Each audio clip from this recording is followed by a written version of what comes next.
Hi, Mahdi here. Uh, it's nice to be with you all, and virtually, together with Lars Lindberg Christensen. We've been trying to navigate the new AI frontiers and how to best ethically use um, AI tools in this day and age. First things first, this presentation was originally developed for 60 minutes. So let's see how we can wrap it up in 10. Uh, some things that you might find interesting or want to uh, study further, you have on average about 10 seconds to grab a screenshot or take a photo. Okay. All right. So when we're talking about image post-processing for public outreach, let's see what we mean. This particular one was developed in 2019 by a group of experienced image specialists and astronomy imaging specialists. And during the formation of NSF NORLAB, and it was part of the purpose and need of the new communication team at NSF NORLAB.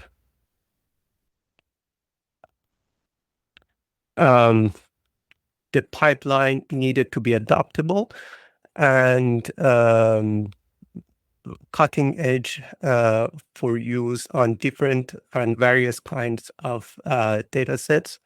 But regardless of the adaptivity, we found out these 7 criteria in a chained connectivity needed to be met for almost every single image published through such pipeline to be a successful communication tool. Okay, this is a usual example of a usual science pipeline. The input is raw data from the telescope going through imaging pipeline processing, and the output will be science ready. The output that sorry, my sound cannot be heard. Can someone drop me a note in the chat if my sound is okay? Okay. Okay, perfect. So this is an example of imaging raw data to science-ready post-processing pipeline for DECAM instrument. Of course, each instrument and telescope has one or various different post-processing pipeline designed uniquely for that purpose. This is one of DECAM's. DECAM is an instrument, a 570 megapixel imaging instrument installed on blank hole 4-meter telescope in Cerro Tololo, Chile. Okay, what we mean by science-ready output. So the one on the left, you can see is a typical image coming out of a science-ready image pipeline, but we want to get to a public-ready image, which you can see at the right. This is a AG Carina image of from Hubble Space Telescope.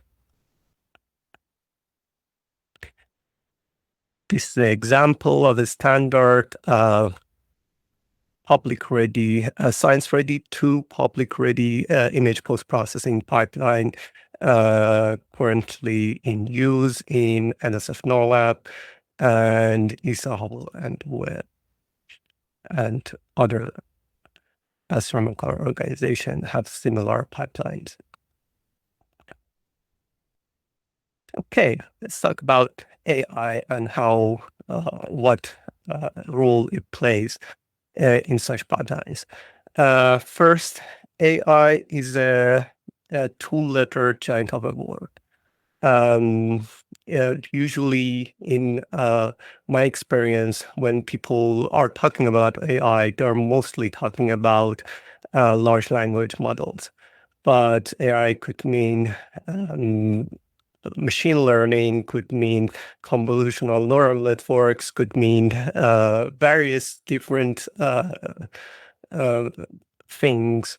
And there are many branches and subfields in what is considered in computer science as artificial intelligence field. So this is a big word. We just want to talk about a fraction of it, machine learning. Machine learning is the most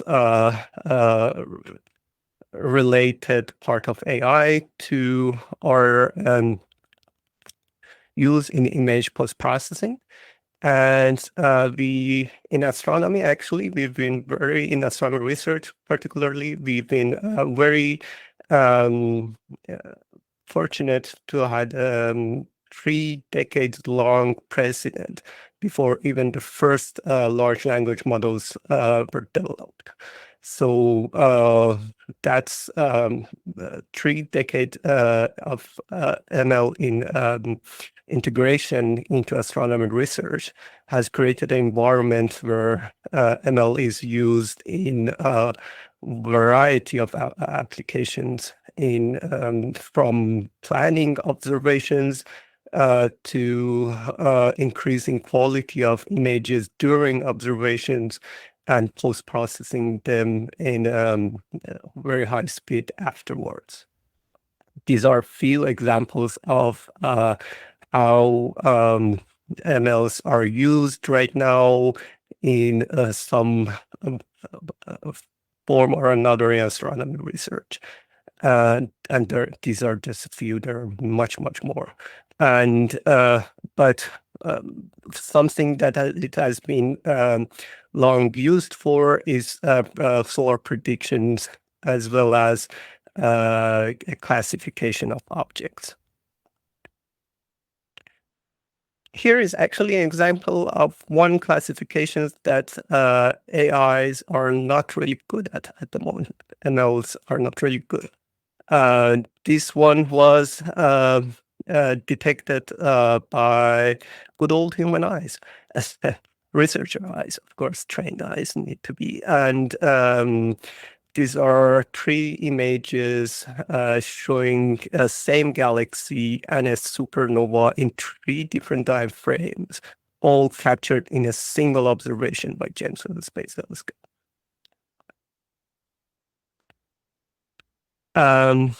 Okay, and the application of AI in machine learning in astronomy research has sometimes doubled or sample model of certain objects, or increased. In this case, actually, it did double the number of discovered gravitational lenses.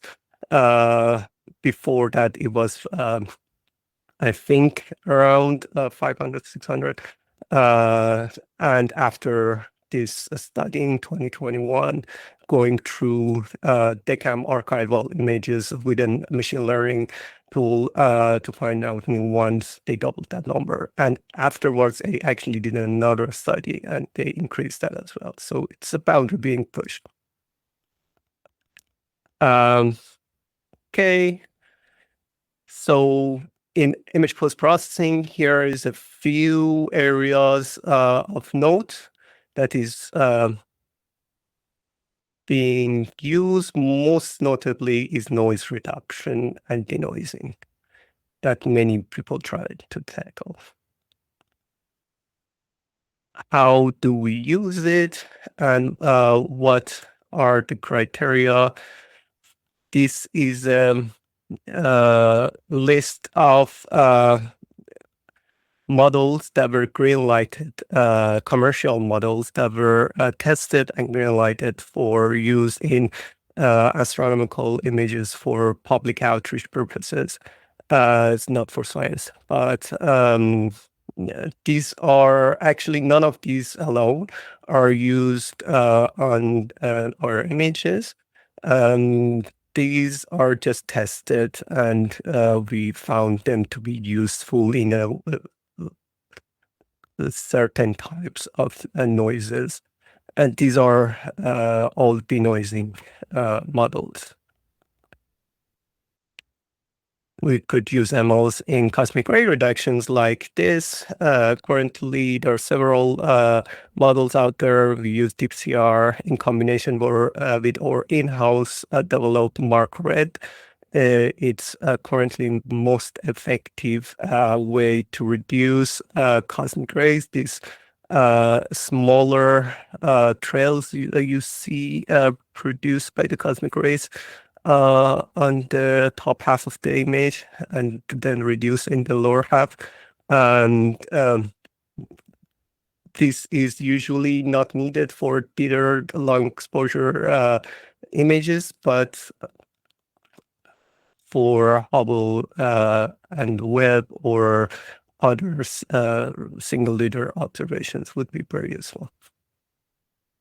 There are background subtraction examples like this. And there are machine learning. There are sometimes machine learning used in science pipelines that can leave artifacts like this. And they need to be corrected because the public might misleadingly take these for real data. Sometimes examples of other ML-produced generative artifacts, other artifacts. Okay, list of models that are considered acceptable in denoising for astro photos, nightscape photos and daytime photos taken by photographers, not a telescope. And models that are absolute no-go as of right now, of course, they're developing and they might be removed from this list as they improve on their sampling for training. As examples of generative artifacts and pattern hallucinations.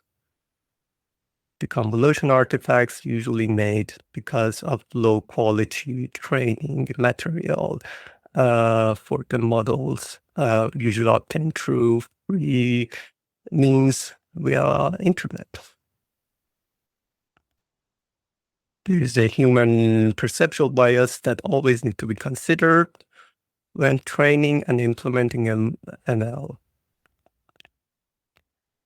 And of course, the good old science integrity needs to be applied in every step of the way. And these are 4 points that I've seen in common with most papers in astronomy research trying to implement machine learning considering. So that's a good precedent for consideration for public outreach purposes as well. And we need to think about future. And here's a couple of hacks that helps us to be reliable sources for LLMs.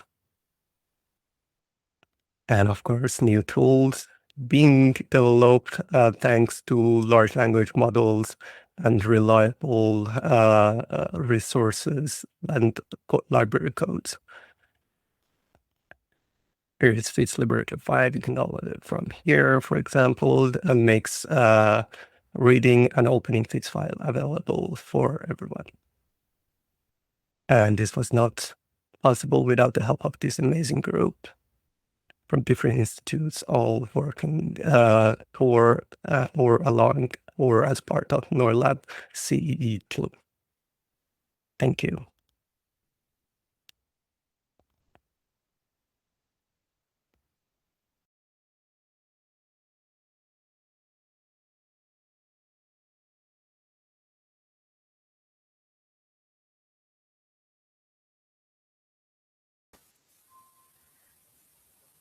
And yeah, apologize for the technical problems that you had before.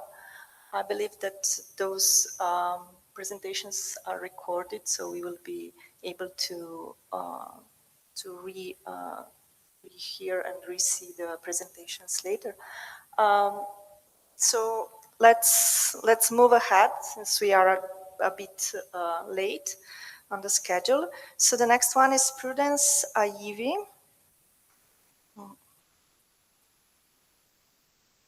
And the title of the talk, okay, should be Real or Rendered, Understanding the Impact of Generative AI on Astronomy Communication Through Visuals.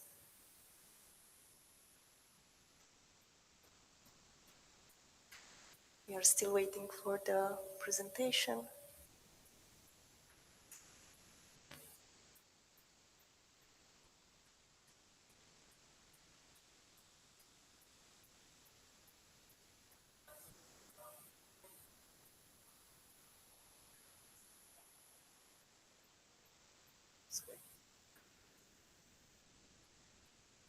Okay, so we moved to the to an in-person presenter. We will just shift a bit the our presentations. So sorry for that.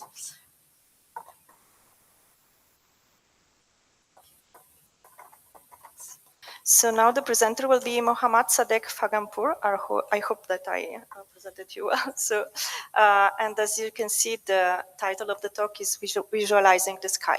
So I give him the, yeah.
Hello everyone, my name is Mohammad Sadegh Faghanpour.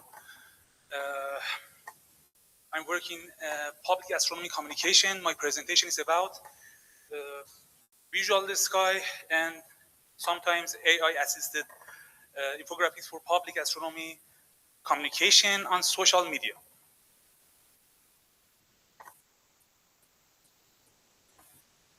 This presentation is about how visual storytelling and infographic design can help make astronomy easier to understand for public audiences on social media.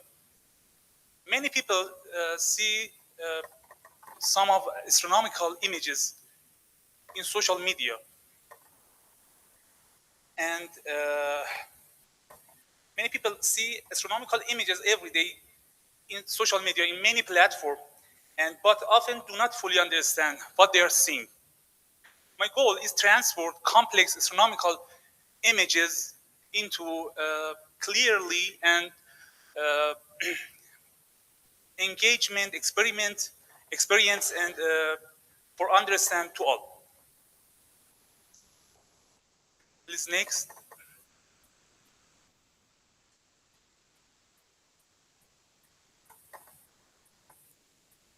My communication challenge is every major astronomical event spread rapidly across social media. Sorry, my laptop was off.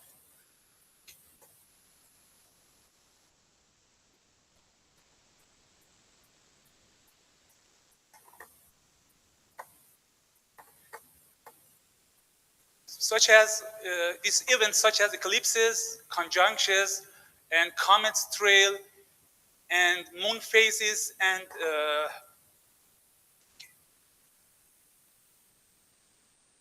sorry, okay. But many audiences still struggle to understand what they are seeing and how the phenomenon works and where it can be observed and which information is scientifically reliable. Visual exposure does not automatically create scientific understanding. And it means seeing, please next slide, it means seeing is not understanding. Astronomy is a visual science, but visual attraction alone does not create comprehension. Many people watch eclipses without understanding eclipse geometry and see conjunctions without understanding planetary position and share astronomical images without scientific context. And infographics guide audiences from simple observation toward interpretation and understanding. And I repeat again, visual exposure does not automatically create scientific understanding. Maybe include confusion and misunderstanding. Please next. And my approach based on turning astronomy into visual stories. What I create, astronomy infographics, visual storytelling and educational social media content, and astronomical visualization, and the end, carousel post that multiple slide in one slide. And how AI helps me improving text, multilingual support, and visual experimentation, AI assisted image generation, cultural sky reconstruction. This is a main goal in this my project. And the end, making astronomy clear, engaging, and easy to understand. The next, please. My first case study is about total solar eclipse of Iran that it will happen in 20 March 2034. About 8 next later, visualization a complex astronomical event. These infographics include eclipse geometry, visibility across Iran, and observation timing. My communication goal include where the eclipse would be visible, when different phases would occur, and the size of the moon's shadow on Earth, and what is the percentage of obscuration in different provinces of Iran. This is not bombing from Iran. And another version of total solar eclipse of Iran that will happen in next 8 years in day mode and night mode. Also, I will mention this event, the most highlight astronomical event in Iran after 50 years. And this infographic is one of the most visible posts I have published in the Instagram platform. And the next lunar eclipse was happened on 7 September 2025. This infographic focused on eclipse phases, Earth's shadow movement, and moon color transformation and observation timing. Please next. This is another version of my infographics about total solar eclipse of Iran, day mode and night mode. And I explained about the past. Next, yes. A case study to lunar eclipse include this infographic focused on eclipse phases, Earth's shadow movement, and moon color transformation and observation timing. And you can see the timeline of this event that happened in 7 September 2025. Please next. And the third, emerging comets trail, the Nishimura comet that happened in the past. You can see the comet pass across the sky, best viewing time and direction and elevation and visibility before sunrise. All of these infographics was many impression in the social media for me. Please next. Another version of emerging of comets, Tucson Atlas comets before sunrise and after sunset, you can see. The next, and the most famous and not very important event all over the world, planetary alignment that happened in the last time happened in 18 February 2025. This infographic include planetary position in alignment, visibility across the world, best viewing time, and what to expect with the naked eye. Okay. Next slide. You can see the top-down view of solar system. This view is better and good for any audience, social media, for this event. That when you see the top-down view of the solar system, many audience can imagination this event what's happened. And the next, historical conjunctions of Jupiter and Saturn. Next, please. I have don't enough time.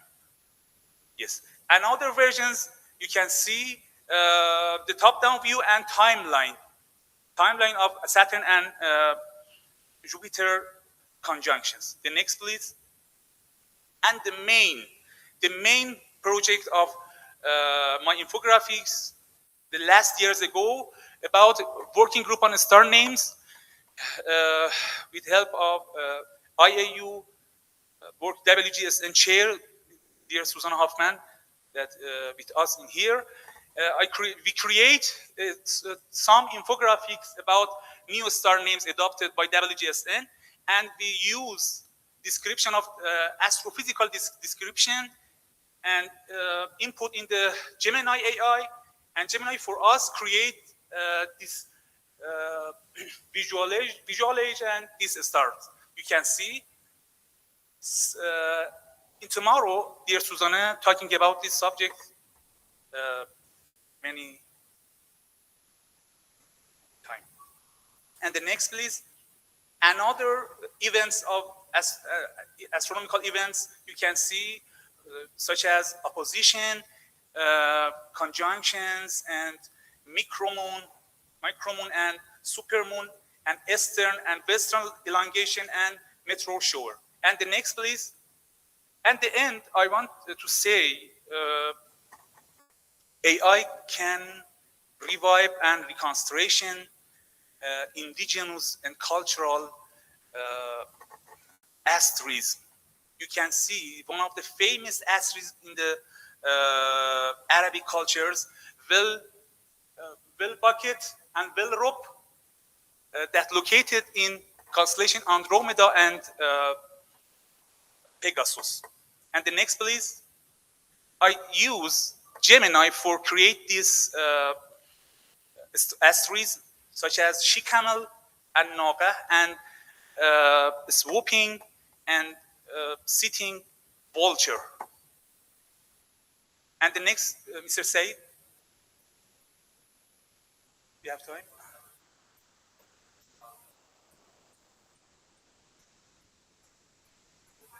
Okay. Sorry about that. I don't have enough time. Thank you for your attention.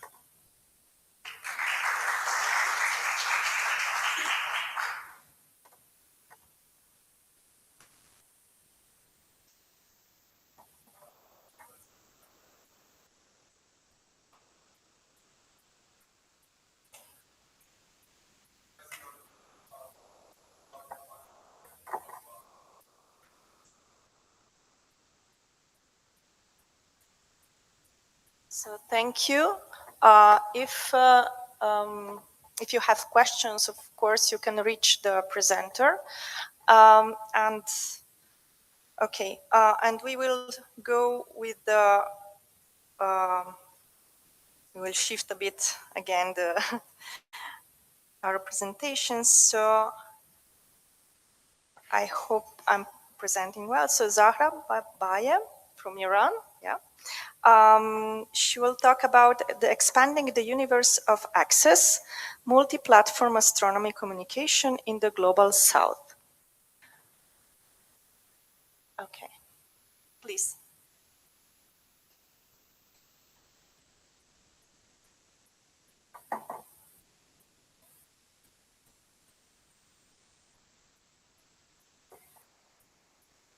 Hello, I'm Zahra Babaie, and I'm very happy to be here with you today.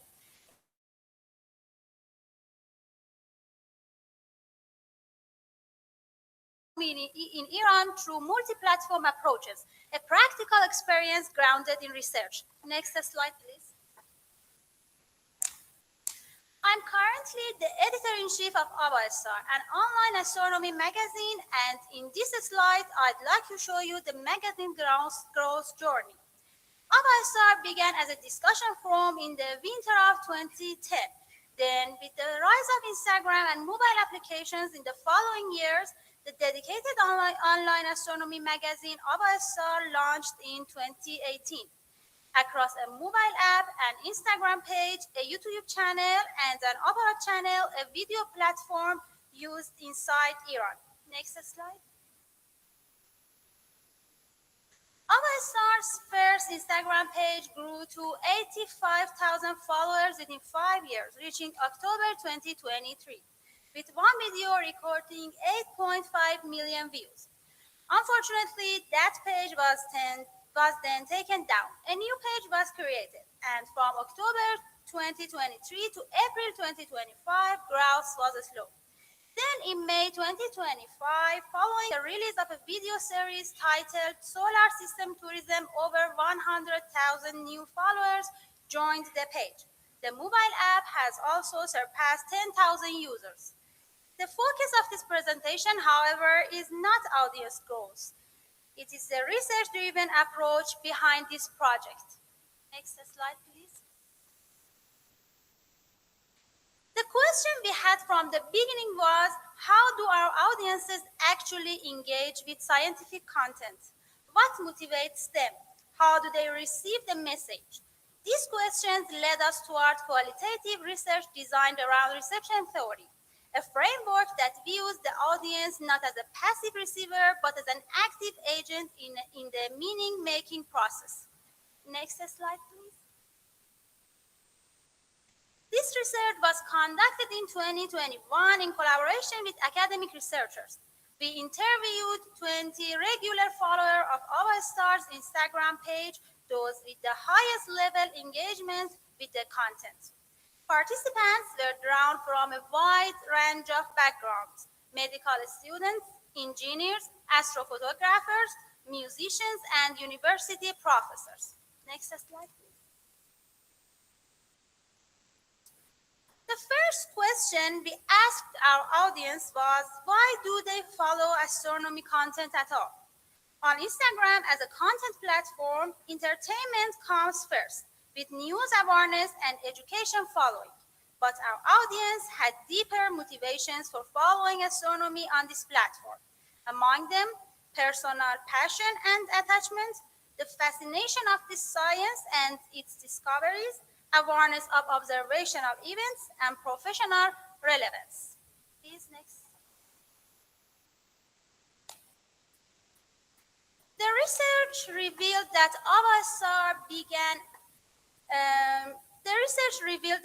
Star's regular audience falls into two main groups. The first group is astronomy enthusiasts. They follow astronomy with genuine dedication, consume content fully, seek more detail and greater depth, and have a stronger scientific background. The second group are entertainment seekers.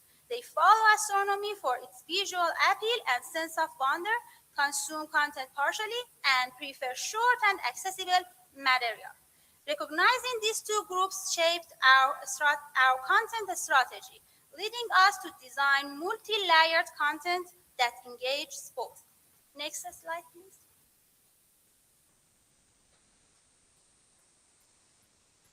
One of the notable outcomes of this research was the structure of audience trust. Nearly all participants expressed full trust in our star's content. The reasons included the ability to cross-check with original sources, personal experience confirming the accuracy of previously announced observational events, the absence of commercial advertising, the presence of a professional editorial team, and most importantly, the active debunking of pseudoscientification content. Next slide. Based on Stuart Hall's reception theory, audience readings can fall into three positions: dominant, negotiated, and oppositional. To measure these readings in practice, a 5-minute video on the first image of a black hole was produced and shown to participants during interviews. What were the results? The most common pattern was dominant decoding, particularly among audiences with a stronger scientific background. They received the message in alignment with the media's intended meaning. The second group displayed negotiated readings. They connected part of the content to their personal experiences, reinterpreted complex elements through their own mental frameworks, and occasionally overlooked certain sections. A small group showed oppositional resistance, not toward the code itself, but toward specific details within the content. Next slide, please. Our research findings were applied directly to our content strategy. We adopted multi-layered content, ensuring each piece is substantive enough for the science enthusiasts while remaining engaging for the entertainment-seeking audience.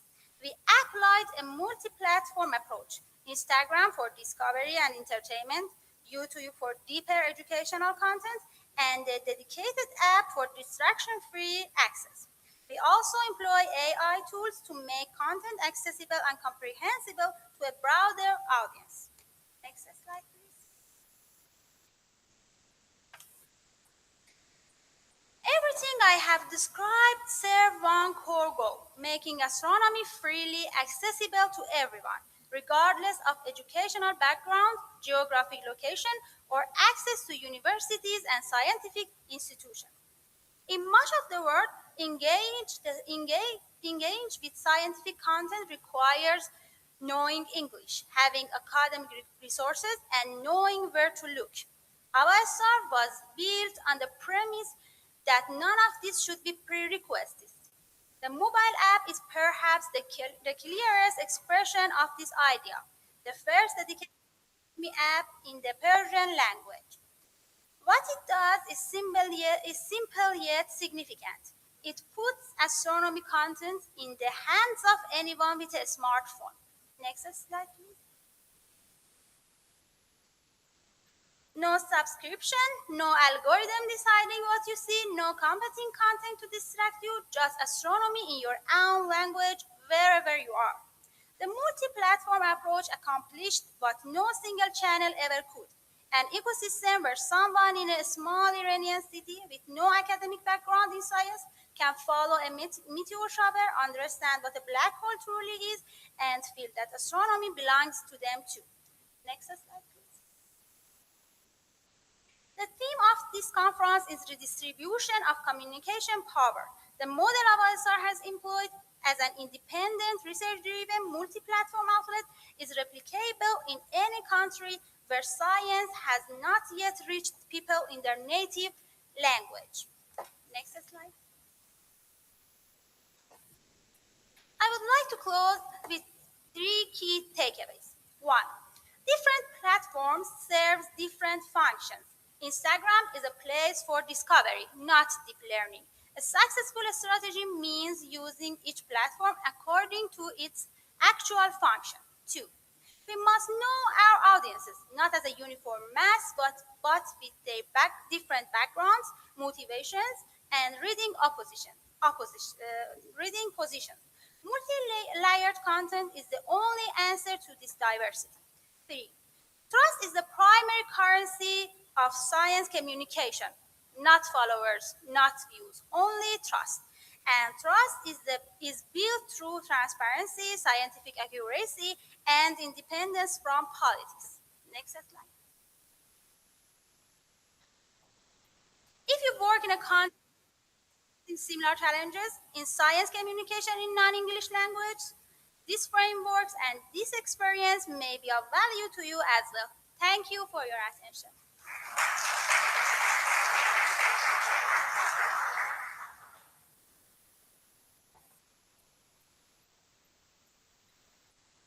Thank you. I think that we have time for one question from the public here on site, if there is any.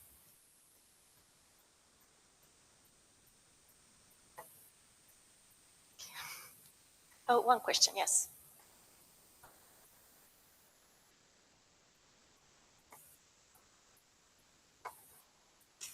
So the question for the online, since you are not hearing, is what do you mean by not being politically, so being politically independent?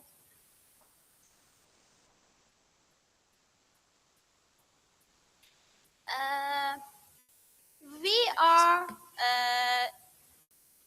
independent center, and we try to publish news and articles without notice to politics and news in the world about war and everything else.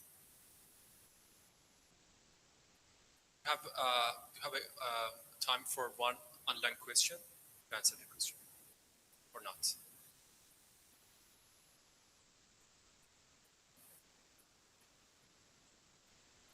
Yeah, okay.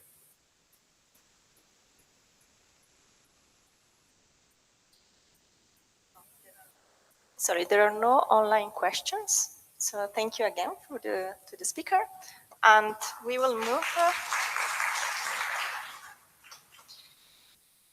So unfortunately, we have some problems online, but we will move to the next speaker. That will be Heba, Hassan, Ahmed, Amer from Egypt. Good afternoon, everyone. My name is Dr. Heba Hassan Ahmed Amer, curator and head of.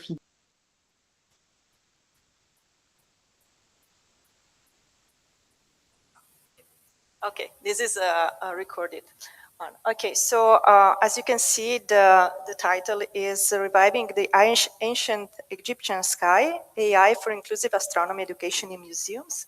So let's hear the speaker now. Good afternoon, everyone. My name is Dr. Heba Hassan Ahmed Amer, curator and head of education department at Alexandria National Museum. Today, I will present a project exploring how artificial intelligence can support inclusive astronomy education through the astronomical heritage of ancient Egypt. The study aligns with the mission of CAP2026 for promoting accessible astronomy communication through digital innovation and multisensory learning. Reviving the Ancient Egyptian Sky, AI for inclusive astronomy education in museums. Ancient Egyptian astronomy represents one of the oldest astronomical traditions in human history. Astronomy in ancient Egyptian was deeply connected to religion, architecture, agriculture, and the system of timekeeping. This heritage provides museum with valuable educational material for communicating astronomy through culture narratives. Ancient Egyptians observed the movement of the sun, moon, stars, and the visible planets to organize agriculture and measure times. Astronomical observation and also helped predict the annual flooding of the Nile, which was essential for the agricultural life. Astronomy further contributed to the development of the Egyptian civil calendar consisting of 365 days and considered one of the earliest organized calendar system in history. Astronomy in ancient Egypt was connected not only to religious and symbolic beliefs, but also to the practical organization of everyday life. One of the most remarkable examples of astronomical knowledge in ancient Egypt is a solar alignment phenomenon at Abu Simbel Temple.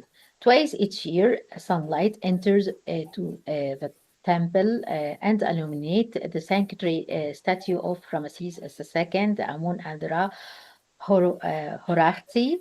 The phenomenon demonstrates the Egyptian advanced understanding of solar movement, architectural orientation, the sacred symbolism.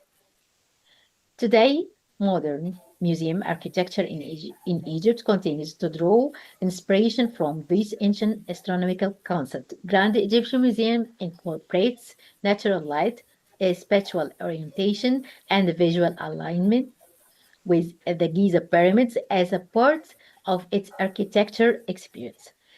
This example demonstrates how museum can communicate astronomical heritage not only through artifacts, but also through architecture and the visitor experience. Today, Egyptian museums preserve a rich collection of astronomical heritage. Important examples include the astronomical scenes in royal tombs and funerary objects decorated with stars and constellations. Those displays help visitors understand how ancient Egyptians interpreted the sky and organized the universe. Museums therefore plays an important role in preserving and communicating astronomical heritage to the public, while also connecting ancient scientific knowledge with modern science, communication, and educational practice. Despite the richness of astronomical heritage in Egyptian museums, most astronomy displays still depend mainly on visual interpretation through labels, showcases, and static expressions, creating a barrier for visitors with visual and intellectual disabilities. This highlights the need for more accessible museum education based on multi-sensory learning. The project therefore proposed interactive experience using tactile interaction, AI supported audio interpretation, and participatory activities that allow visitors to explore ancient Egyptian astronomy through touch, sound, and engagement.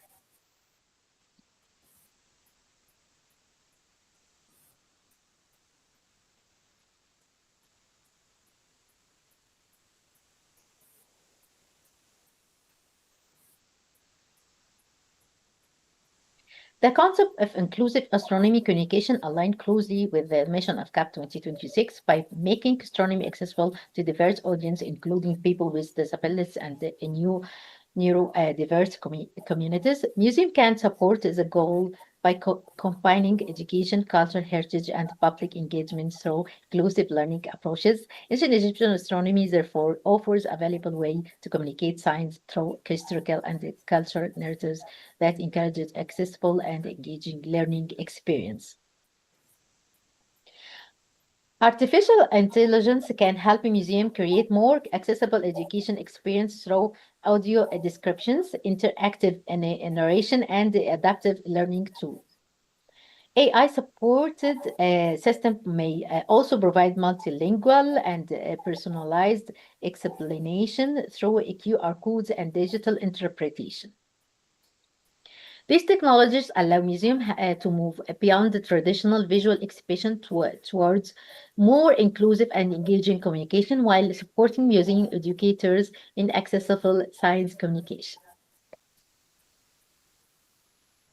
AI-supported narration can explain symbols such as Sobedet or Sirius, Ansa or Orion, While visual scenes like the Dandara Zodiac can be transformed into audio experience for visual impaired visitors. AI will also generate sound simulation inspired by celestial movements, creating immersive learning experience that make ancient astronomical heritage more accessible and engaging for diverse audience. Through tactile exploration, adaptive interpretation, and interactive learning activities, visitor can engage more actively with ancient Egyptian astronomical heritage. The project encouraged the museum to move from passive visual display toward immersive education experiences that support accessibility, participation, and meaningful engagement for diverse audiences.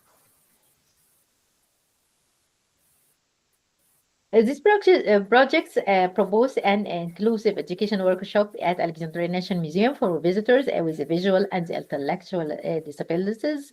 The workshop used tactile interaction, audio interpretation, simplified visual learning, and AI-supported tools to explore ancient Egyptian astronomy through multisensory activities.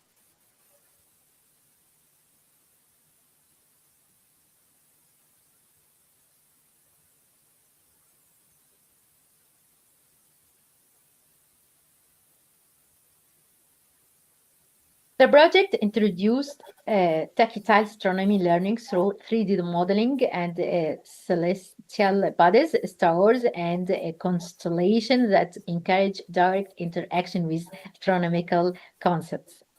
Combined with audio interpretation and hands-on activities, those tools support more engaging and accessible learning environment for visitors with visual and intellectual disabilities.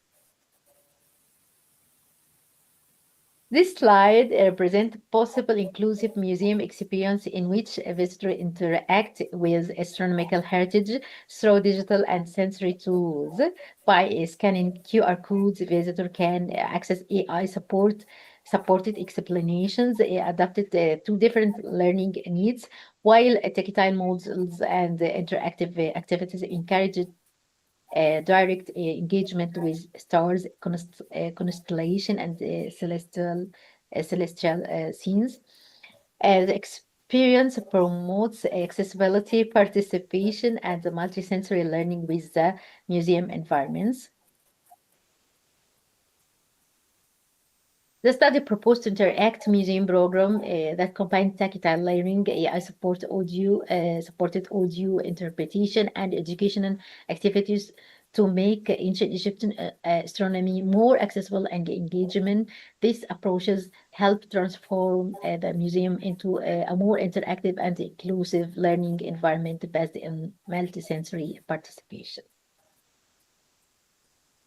The project supports inclusive science communication and improved museum accessibility through the use of digital technologies and AI-based learning tools. By integrating artificial intelligence with the cultural heritage, museum can create more interactive and accessible education experiences that encourage borders public engagement with astronomy and heritage.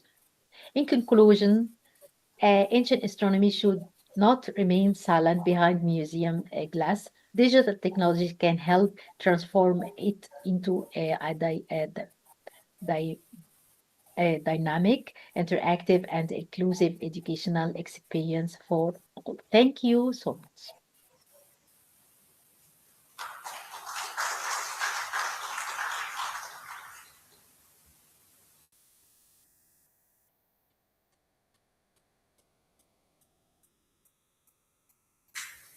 Thank you. So we were in speaking with the online chair, and since we do not have the speakers,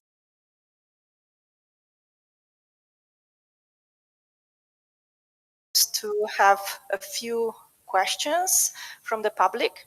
So if anyone wants to ask here, the first speaker, Mahdi, is available. and also the two speakers, I believe, that were speaking during this session are available as well for questions. So if you have any questions, please just step up and we will bring you the microphone.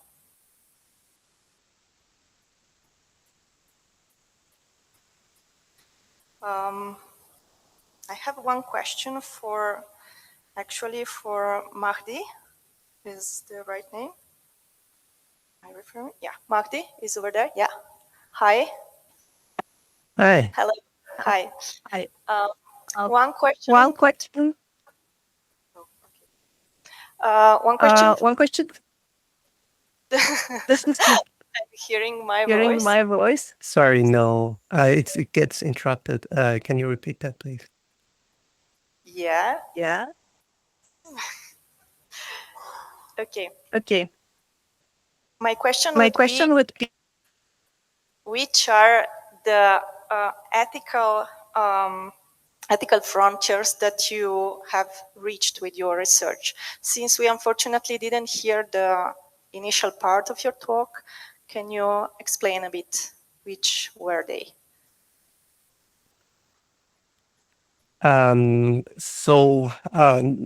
The very basic part is that to recognize where a model in machine learning becomes generative and where it remains discriminative.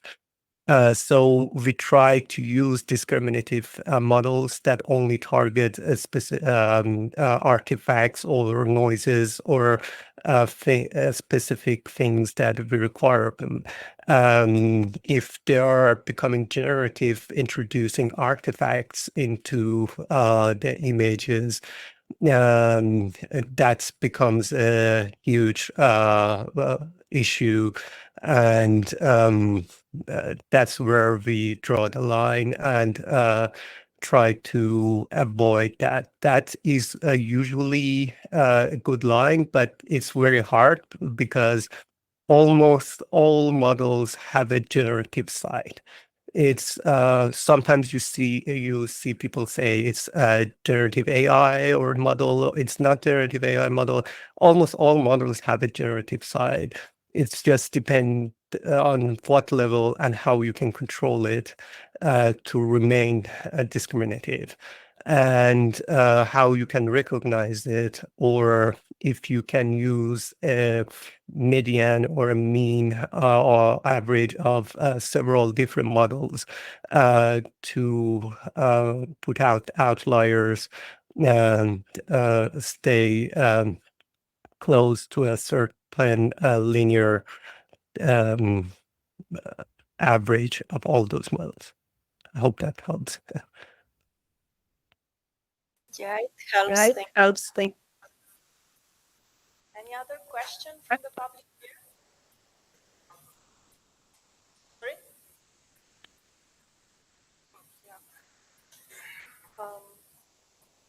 Okay, no more question here. So maybe for our speakers, any questions? We have heard a lot about very interesting things, so about an app and how to observe the sky. So I think that we will have to maybe to wrap up. Thank you, Mahdi, for joining us on stage. Thank you again for to all the speakers that were joining this session, and see you on the next sessions. Thank you.